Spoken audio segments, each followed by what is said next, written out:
Mission 2022 के लिए plan तैयार। मोदी योगी का काम, राम का नाम लेकर आगे बढ़ी बीजेपी। 2022 के विधानसभा चुनाव में बीजेपी हर घर तक मोदी योगी के काम के साथ राम का नाम भी लेकर पहुंचेगी। धर्मांतरण और आबादी नियंत्रण के मुद्दों को भी धार दी जाएगी। शुक्रवार को हुई बीजेपी की प्रदेश कार्य समिति की बैठक में ये फैसले किए गए। राजनीतिक प्रस्ताव में इन मुद्दों को जगह दी जाएगी। बीजेपी ने यूपी में अगले साल होने वाले चुनाव के लिए अपना एजेंडा तय कर लिया है। 2022 के विधानसभा चुनाव में पार्टी हर घर तक मोदी योगी के काम के साथ राम का नाम भी लेकर पहुंचेगी। धर्मांतरण और आबादी नियंत्रण के मुद्दों को भी धार दी जाएगी। साथ ही पंचायत चुनाव में जीत को मेगा इवेंट बनाया जाएगा। शुक्रवार को हुई बीजेपी की प्रदेश कार्य समिति की बैठक में ये फैसले किए गए। राजनीतिक प्रस्ताव में इन मुद्दों को जगह दी गई है। मीटिंग की शुरुआत बीजेपी के राष्ट्रीय अध्यक्ष जेपी नड्डा ने की, जबकि समापन सीएम योगी आदित्यनाथ ने किया। कार्य समिति में रखे गए राजनीतिक प्रस्ताव में यह भी बताया गया कि किस तरह योगी सरकार ने धर्मांतरण रोकने के लिए ऐसा कानून बनाया जिसमें 10 साल सजा का प्रावधान है। सीएम योगी ने खुद धर्मांतरण का जिक्र करते हुए कहा कि कुछ लोग मूक बधिर बच्चों को टूल बनाकर भयानक स्थितियां पैदा करने की चेष्टा कर रहे थे। हमने लव जिहाद के खिलाफ कदम उठाया तो कुछ लोगों को परेशानी होने लगी।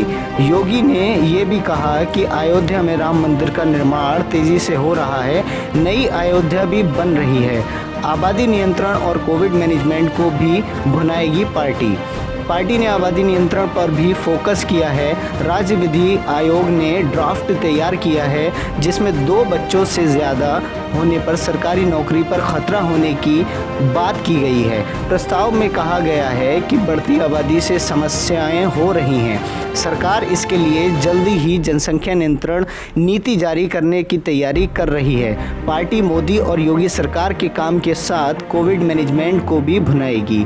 गाँव में स्वास्थ्य स्वयंसेवक किए जाएंगे तैनात। कोविड मैनेजमेंट को लेकर शुरुआत में फैली निगेटिविटी कम करने के लिए अब घर घर बताया जाएगा कि किस तरह से सरकार ने बेड जांचें बढ़ाई और ऑक्सीजन के प्लांट लगवाए। तीसरी लहर का असर कम करने के लिए किस तरह हर मोहल्ले गांव तक टीकाकरण अभियान चलाया जा रहा है। इस बारे में जागरूक करने के लिए हर गाँव में एक महिला पुरुष स्वास्थ्य स्वयंसेवक तैनात किए जाएंगे। जिला पंचायत अध्यक्ष व ब्लॉक प्रमुख भी रखेंगे नजर। कार्य समिति में बीजेपी के राष्ट्रीय अध्यक्ष जेपी नड्डा ने सांसदों विधायकों के साथ हाल ही में जीते जिला पंचायत अध्यक्षों ब्लॉक प्रमुखों को भी सरकार के हर काम की निगरानी करने का टारगेट दिया है। ऑक्सीजन प्लांट लगाने से अनाज वितरण तक सभी कामों में यह जनप्रतिनिधि मौजूद रहेंगे। कोई दिक्कत आने पर उसका समाधान भी करेंगे। मीटिंग के दौरान जेपी नड्डा ने कहा, पंचायत चुनावों में मिली जीत ने सपा बीएसपी को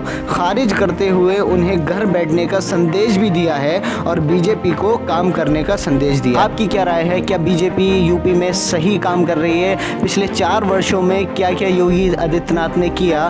क्या आपको क्या लगता है कि 2022 में फिर से योगी आदित्यनाथ मुख्यमंत्री बन पाएंगे? अपनी कीमती राय कमेंट बॉक्स में लिखकर हमें ज़रूर बताएं। शुक्रिया।